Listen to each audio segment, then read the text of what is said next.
Mie atau yang dalam bahasa Jepang disebut men menjadi faktor utama kenikmatan cita rasa ramen. Selain shiru atau kaldu, tare atau bumbu, dan toppingnya. Beberapa kedai ramen memproduksi mennya sendiri untuk menjaga kualitas, baik dari segi bentuk, kelembutan, dan kelenturannya. Jumlah kedai ramen yang banyak mengundang Sutopo untuk memasok mie ramen atau men ini. Sutopo memproduksi men segar yang masa konsumsinya hanya 1-3 hari saja. Kok ngomongin soal ramen, mie itu kan ada ukurannya masing-masing ya? Iya. Jadi ada yang gede, ada yang kecil. Di sini ada berapa jenis? Kalau untuk ukuran, ya kita berusaha memenuhi semua permintaan customer.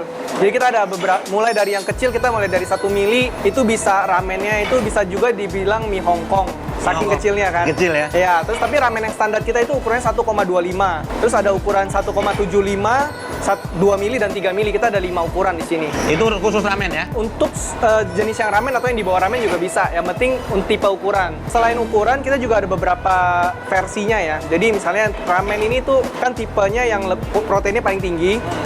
Dia juga bisa ada yang dengan telur atau tanpa telur, bisa juga untuk vegetarian atau vegan gitu, yang sampai telur pun nggak mau gitu kan.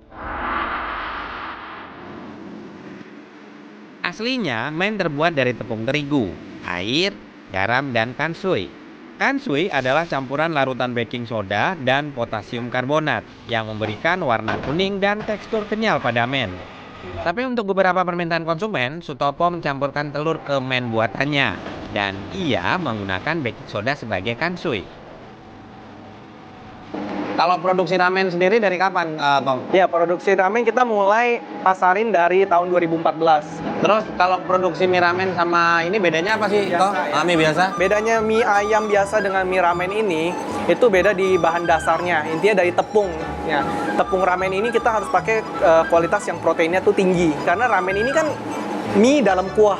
Ya, jadi kalau misalnya mie dalam kuah ini dimasak atau kuah panas, Nggak hancur ya? biar dia nggak gampang lembek, dia biar tetap kenyal. Udah gitu juga biar nggak terlalu nyerap kuah gitu. Karena masuk mie, just kuahnya habis. Jadi tinggal ramennya bengkak jadinya gitu. Benar. Kenapa harus pakai protein tinggi? Sutopo juga memproduksi men kering dengan ketahanan yang lebih lama.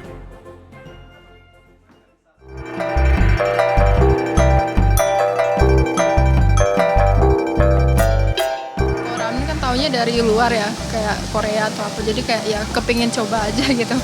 Setahu saya dari Korea mungkin. Dari Jepang katanya. Jepang. Dari Jepang.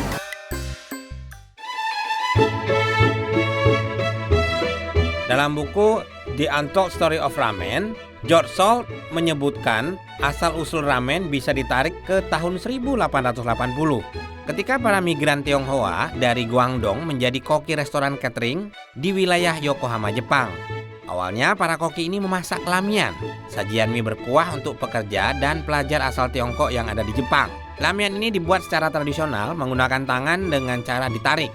Saat ini jenis ramen yang paling mirip dengan lamian adalah shio ramen. Kemudian sekitar tahun 1910, para pemilik restoran Jepang yang mempekerjakan koki asal Tiongkok mulai mengubah sajian lamian tersebut dengan menambahkan irisan daging babi panggang, kecap asin, dan rebung. Antara tahun 1920 hingga 1930, ramen berkembang seiring pertumbuhan masyarakat perkotaan, terutama di kalangan kelas pekerja. Sempat langka karena tepung terigu ditahan oleh Amerika Serikat di tahun 1940. Ramen kemudian menjadi makanan nasional di tahun 1994 bersamaan dengan pembangunan taman hiburan bertema ramen. Umumnya, lamian hanya menggunakan tepung terigu dan air, tapi beberapa wilayah di Tiongkok menambahkan garam dan larutan alkali seperti baking soda agar lamian lebih elastis. Seperti lamian di Sulaiman Resto ini yang dibuat hanya ketika ada pesanan.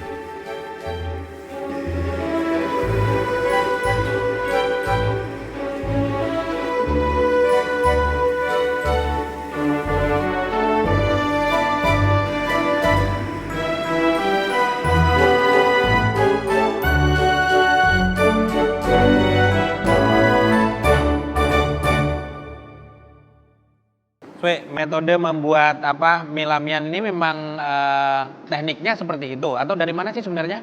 这个面是我们中国西北面，西北面就是一个拉面。这个面呢做呢，一个是红烧牛肉面，一个是西红柿鸡蛋面。 So, ramen ini bisa dibuat berapa jenis menu di sini? 有西红柿鸡蛋面，有红烧牛肉面，有葱爆羊肉面，还有这个红烧羊肉面，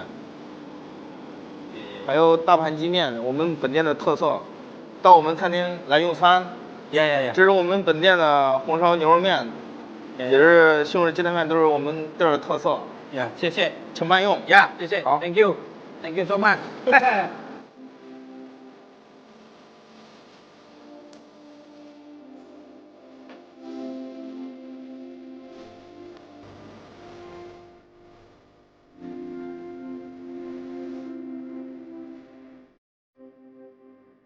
Di hadapan Benu ini ada dua sebenarnya. Di hadapan saya ini ada dua ramyeon, satu yang telur tomat dan ada cabai kecap ya. Jadi warnanya kelihatan dari kuahnya sendiri udah agak lebih, kalau yang cabai kecap lebih merah karena dia pakai cabai, kalau yang ini sih lebih kalem ya warnanya. Ini mie-nya, ramyeon mie ini mie yang lembut banget ya. Kuahnya juga agak sedikit pedas karena ini apa? Cabai kecap. Halca.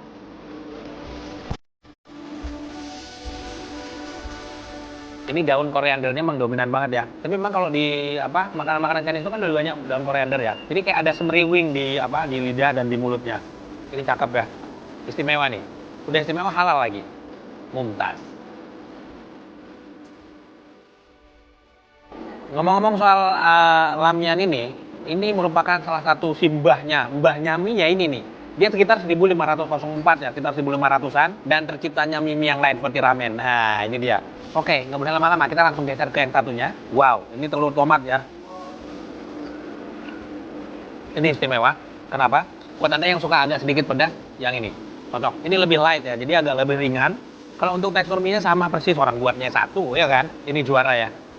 Wajib coba. Ternyata setelah menikmati ramyeon mbahnya mie ini, ternyata luar biasa ya. Benu mau icip-icip ramen unik di Jakarta nih food lover. Penasaran seperti apa? Tetap di Food Story ya.